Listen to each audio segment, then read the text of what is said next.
Hey second grade friends, I hope you enjoyed the PowerPoint about Japanese homes called Minkas, and what we're going to do for this week is I'm going to teach you some strategies on how to draw your own Japanese Minka in the style of the Japanese architecture. Some resources that you're going to need for the project are, if you have your mom and dad print out, there's a page 1 and a page 2 of instructions, kind of like a how to draw step by step that you want to print out. And then if you have, obviously you're just going to need one piece of copy paper for us to do the drawing on, but I also have an idea, if you could spare another piece, that would be great, because there's another option for you as well that you can use for that. So what we're going to do to get started is, I like to kind of position my papers so that I can kind of see what's going on. And I might kind of do it like this. I want to make sure that you can see all of my paper. I might have to do it side to side so you can see. But I'm going to start with step 1. Oh, actually, before I start with step 1, I'm going to go and look at step 12, the finished Minka drawing. And I'm kind of going to look at it and I'm going to just kind of study it. And if we look at it, when you watched the PowerPoint, it talked about this veranda, which is like this porch, and here are the posts to the porch, and there's a veranda on the top, on the second floor, and also on the first floor, and this is the railing of the veranda. And if we could walk around the side of the house, I'm imagining also that the veranda is going along the side of the house here, but we can't see it from this view. And we also talked about how there is this always, with a lot of Japanese architecture, there's these sort of curved ends on the ends of the roof line, where the posts are for the end of the roof is sitting on. So I'm going to show you some strategies on kind of how to draw this, and then once we master the first level, the second level is really essentially the same, and then we end up by putting this triangular shape on the top of the roof. But if you wanted to, you could continue drawing, getting smaller and smaller, and add more. You could even add a third level to it if you wanted to. So let's start with, and at first, sometimes when you look at a finished drawing, you might say, oh my gosh, that looks so hard, I can't do that. But you can when you break it down into steps. So we're going to go back to step 1. And step 1 is easy. It says to draw a long thin rectangle at the bottom of your paper. It says leave a bit of room on each side of the paper. So what I'm going to do is I'm going to take my piece of paper, and here's the bottom, and I'm going to come in just a little bit of a ways. I'm going to draw a vertical line, and then I'm going to come in a little bit of a ways from this edge, about the same distance, and I'm going to draw a vertical line. And what you can do is, if you have like a piece of cardboard, like if you want to cut apart a cereal box or a cracker box that is the width of this piece of paper, you can kind of use that as a ruler. If you have a ruler kicking around your house, you could use a ruler to kind of connect these lines.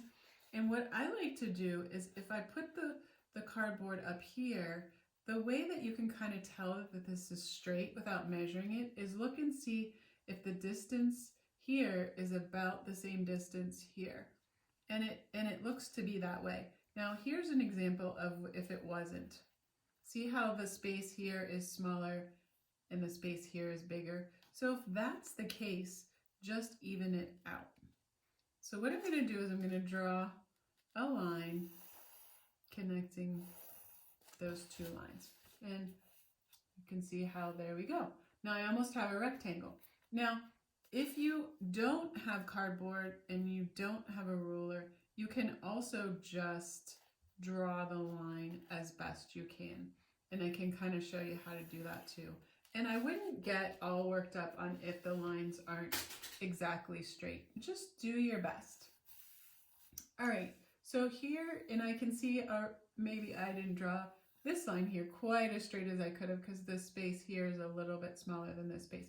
but we're just gonna let it go because we're not gonna get hung up on making it exactly perfect. So step 2 is where we are going to create the posts for that porch or that veranda that goes around the home. So it says we need 4 vertical thin rectangles spaced like this, and it looks like there are 2 that are a little bit close together. This is going to be an opening for the door, and then there are 2 that are on the ends. So you might say, well, how do we find the middle of the piece of paper? What I like to do, and this is a little trick, without measuring, if you bring the edges each and line them up nice and evenly here, if I just sort of smooth my pointer finger over and give it a little pinch, then I have this sort of little crease right here. So I can kind of see that this is the middle. And if I look and eyeball it, it looks like it's about the middle. So I'm going to go ahead and draw my rectangles, and it looks like I need to come in a little bit, and then I'm going to draw up. And I'm going to maybe go up about this high. Now we want to make sure that the rectangles are the same height. And you might say, well, how do we do that? Well, again, if you take your piece of cardboard or your ruler and you kind of match it up, I can see, okay, how does that space look here? Pretty good. So I'm going to just draw a very light pencil line. I might make it a little darker for you guys to see it. And now I can see, oh, as I draw my other 4 rectangles, I'm going to make sure that they come up to that line. And then this is the middle, and it looks like I go over. So I'm going to, from the middle, I'm going to go over a little bit and put a mark and over a little bit so that it's the same space. So I'm going to draw my vertical line here, my vertical line here, come over a little bit.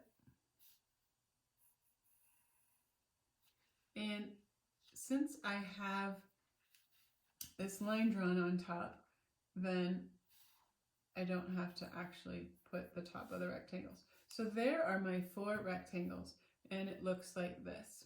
Now I'm going to go down to step 3, and it says to add another thin rectangle on top of the posts that extends a little bit on each side of the post. So what it's saying is, see this line here, I need to extend it just a little bit beyond the post, and then I'm going to come up a little bit less than I did at the bottom, like that.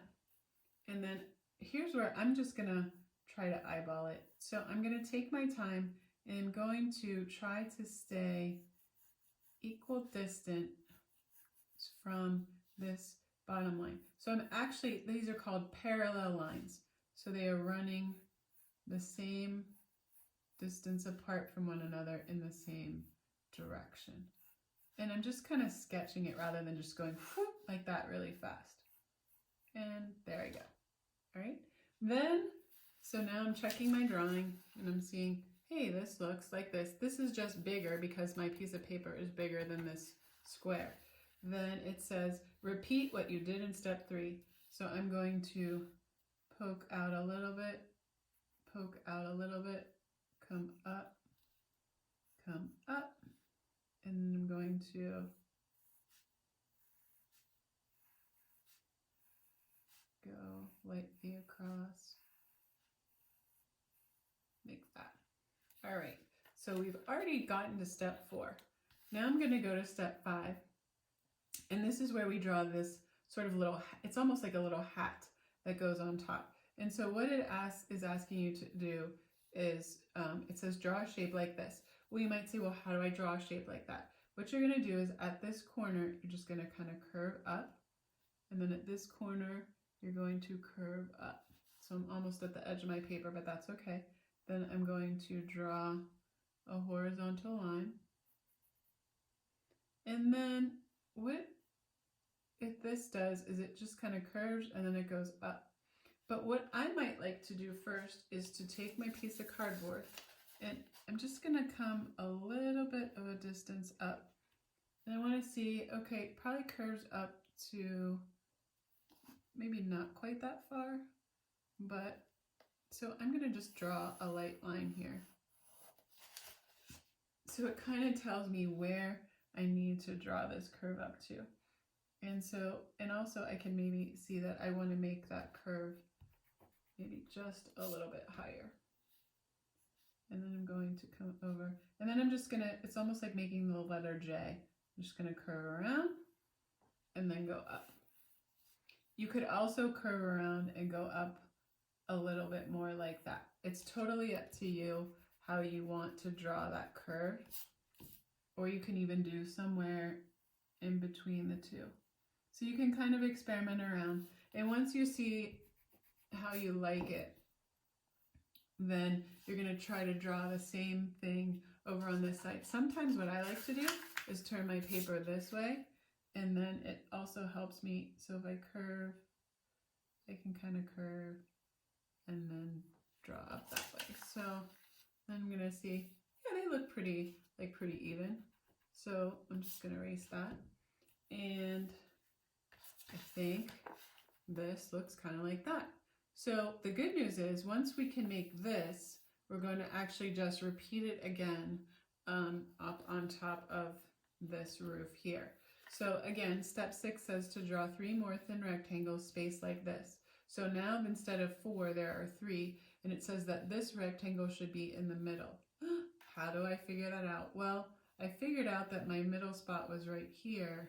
So I'm just going to kind of try to draw a light line up to there. So that's roughly the middle, and I can kind of see that that's about the middle. And it says that I'm going to draw the rectangles. These two are on the end, and this one's in the middle. So again, I will draw up about as far as I did before. And then I'm going to do the same thing here.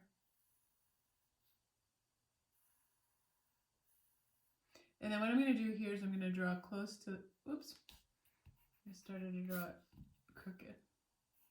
I'm going to draw kind of close to, well, like where that is. Let me see. So this is in the middle, so I'm going to get a little bit closer on one side and then on the other. Now, again, you can take your piece of cardboard and kind of check and see how even they are. And what I'm going to do is just actually draw a line across there. And I can see, oh, I did a pretty good job. If your lines were extending up a little bit in some spots, then you can just erase them. Or if it was too not quite far up enough, you could just extend it. So I can see that like these ones aren't quite touching. Now, in the next step, so now we're done with page 1. So that's good, we're halfway there.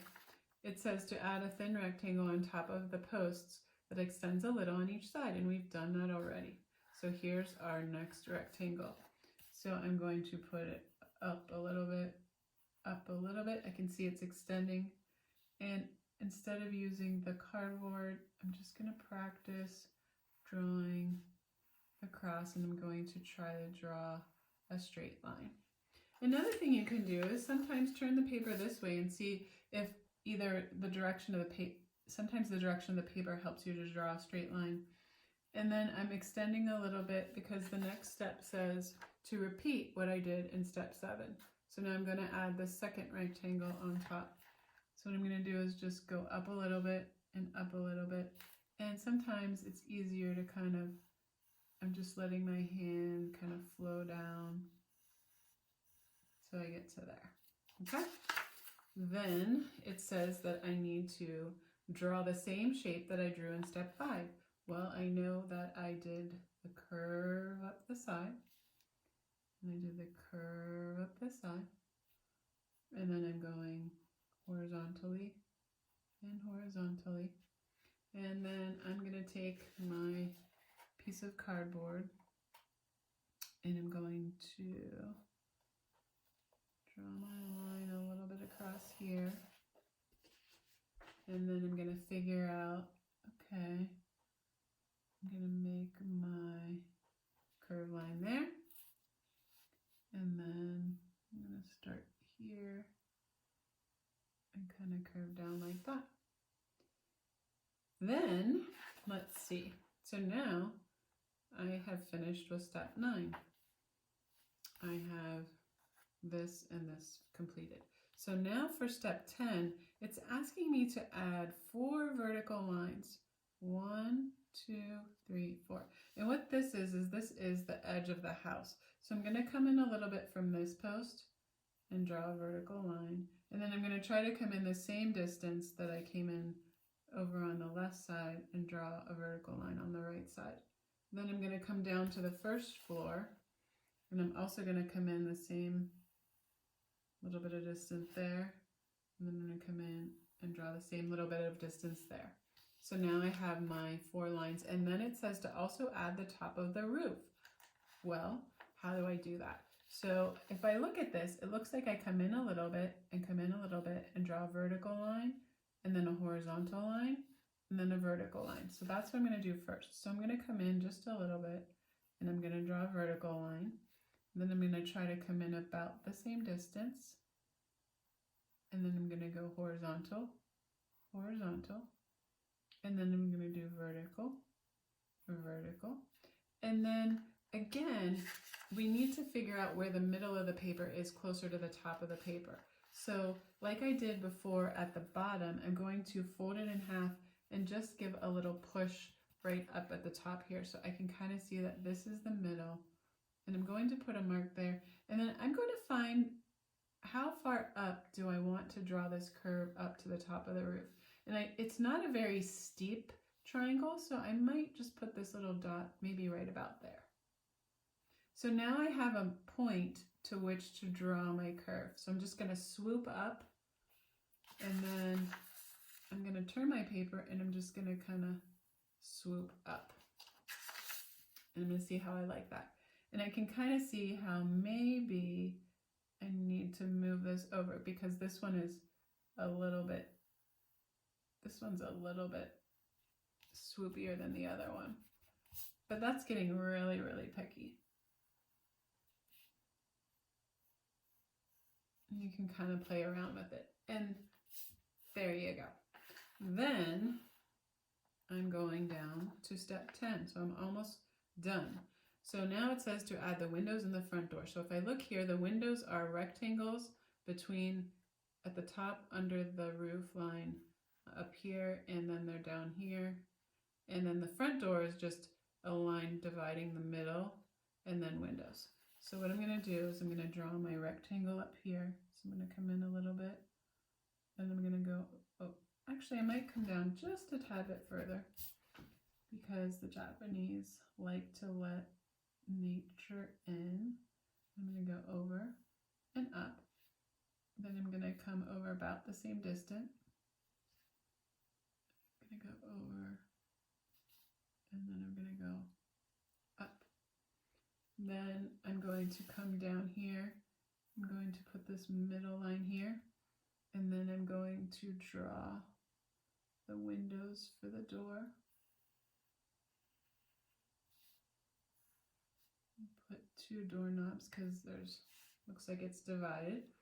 And then I'm going to draw the bottom rectangular windows. So I'm putting one there. I'm putting one there. Then the next thing I want to do is add the window panes. So you can decide, I think I'm going to put 3 vertical lines kind of evenly spaced, and then 1 horizontal going down the middle. And then I'm going to try the same thing down here. 1, 2, 3. 1, 2, 3. Line down the middle. Line down the middle. And then I'm going to also line down the middle. And then 1, 2. So now I have my door, and I have my window and my window. So the final, I'm almost done. So the final step is asking me to add a triangle like this, and also up at the top part of the roof. So I'm gonna again put a little dot kind of where the, you know what I'm realizing? Oh, there's Mrs. Herbay, there's kind of a shadow. So I'm gonna, the middle is maybe a little bit more over here. So I'm gonna put the dot here, and then what I'm going to do is I'm just going to curve to curve down. So there's my triangle. And then the last thing I want to do is add this railing along this outer porch veranda. So what I'm going to do is I'm going to draw a horizontal line starting at the post, because this is the porch post, and I'm going to connect up with the other post. And then you can design your railing however you want. Sometimes what I like to do is draw 2 horizontal lines like this, and then I'm going to draw some vertical lines kind of evenly spaced, and so this protects people from falling off this veranda on the 2nd floor. And I didn't quite space those as evenly as I would like, so I'm just going to erase. And it's easy to make some adjustments. This one maybe needs to be moved back a little bit too. And then what I'm going to do is I'm going to do the same thing down here. I'm going to go across, across. And again, it might help you if you turn your paper this way and draw it this way. It's whatever makes you most comfortable. And then last but not least, I'm going to draw my posts to the railing.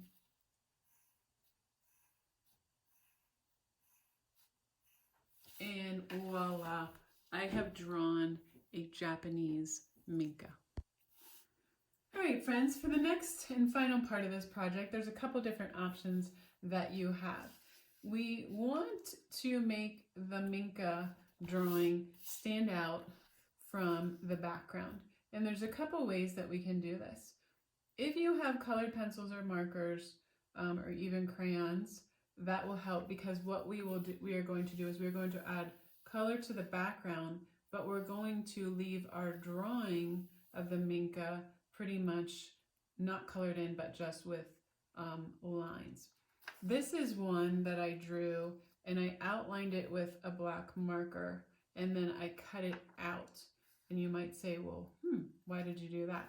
Well, what I can do then is, remember how I said we could use a second piece of paper?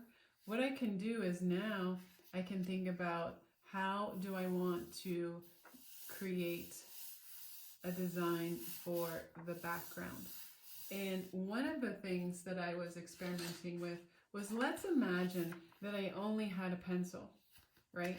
And a lot of times we think, well, if I only have a pencil and paper, there's not very much I can do. Well, there's still a lot that you can do. And what I was doing was I was playing around with coloring. I was trying to put like heavy pressure and just color across like this to kind of fill in.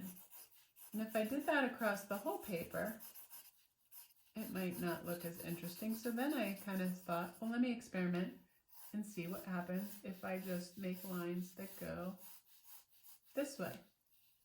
And then here I was experimenting with vertical. And this is kind of a time where if you're frustrated, this might be a good fun exercise to just like burn off some steam, to build your fine motor skills, and to actually create a cool piece of artwork. A lot of times we say don't scribble, but your scribbles can actually be kind of cool. And then I'm repeating what I did up there, and I kind of did my big scribble there. And then I also tried even scribbling across this way to see what would happen.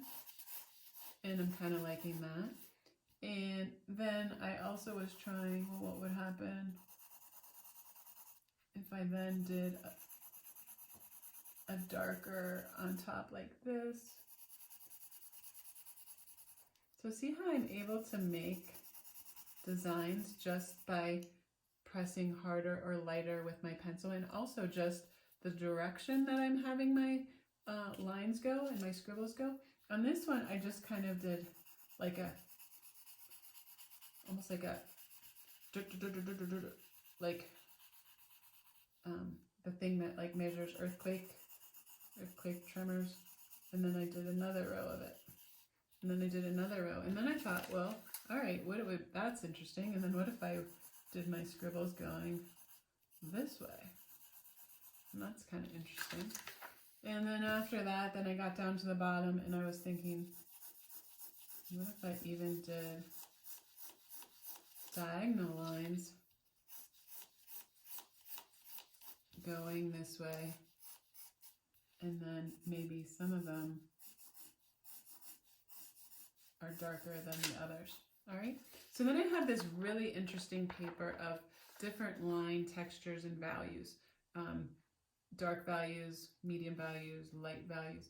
And what you can do is this can create a really interesting background for your Minka, even if you didn't have any color, and you could glue it onto the background. What you could also do, now I outlined this in black. Again, if you didn't have a marker, what you could do is you could go back and you could outline, you could make some of your lines thick. Like I'm going to make the roof line nice and thick, and this line up on the roof thick.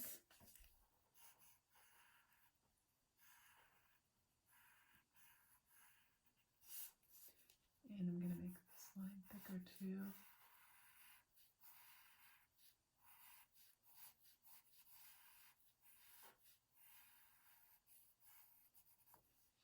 And then maybe this one isn't quite as thick.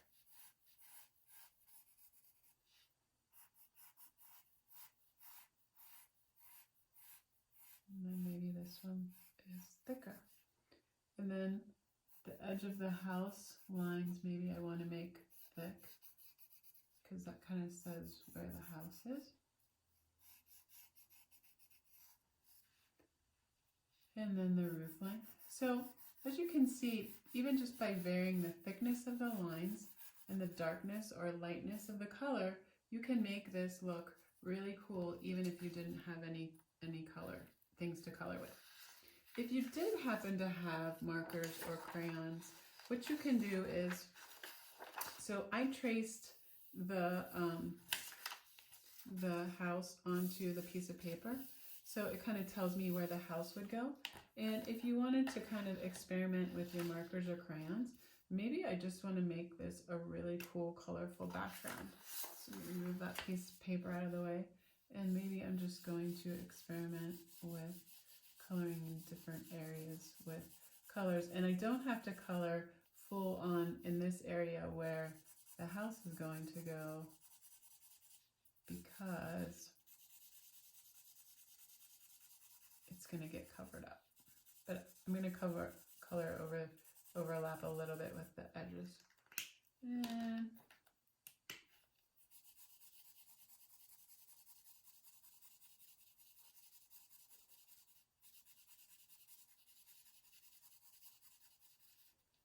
maybe I'm kind of working on a little bit of an abstract sunset.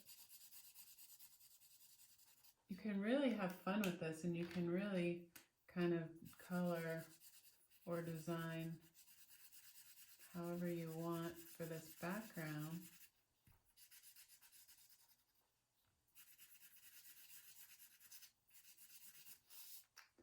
And then what you can do is, if you have markers, you can take your black marker, or if you happen to have a coveted Sharpie and your parents allow you to use the Sharpie, that's even a good way to outline. And I'm looking here for my black marker. Oops, here it is. So then I can go back with my black marker. And you can even, with the marker, if you go over your lines a little bit, you can make some of the lines. I'm going back over that line, making it a little bit thicker. And then when I get down here, I'm going to kind of raise my marker up onto its tip so that the line is a little bit thinner.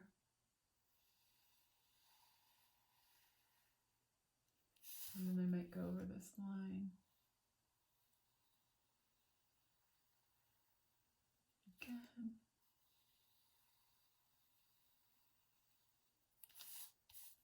if you have different kinds of markers with different tips, you can also try outlining with some different markers to give it some interest. But once you get the house all outlined and it's black and white, then it will really show up on your colored background once you fill this whole background with color. I just want to tell you that as you're doing this, I just want you to have fun with it. And if you have ways that you want to alter or change up the project, please feel free. The most important thing right now is that you're just being able to create art, being able to use the materials that you have available, and that you're just able to use your imagination. Even as I'm just looking at this, I'm thinking, oh, down here, maybe because the Japanese really like the outdoors coming in, I'm going to color some different shades of green. If you have colored pencils or crayons, you can also try overlapping colors, which is really cool. Markers, you can't overlap as much, but you can just, markers kind of fill areas more quickly and more solidly, but crayons and colored pencils you can kind of blend. I'm gonna stop, but I'm having a lot of fun with this, and then once you're finished, then you can glue this down. The other thing though is if you don't want to cut it out because that's difficult for you, you could just take your drawing, outline it, and do all the same things that I'm doing here, but you would just have to be a little bit more careful when you get around the edges of your picture. So I hope you have fun with this. Please, I've loved seeing your artwork that you sent me last week of your homes, and I hope you have fun this week creating a Japanese home and kind of exploring that architecture. Have your parents take a picture of your finished artwork and send it to me via email, and please stop by my office hours and just show me your work in progress. Or even if you don't want to do the art project, just stop by and say, hello, Mrs. Herbay, because I'd love to see you.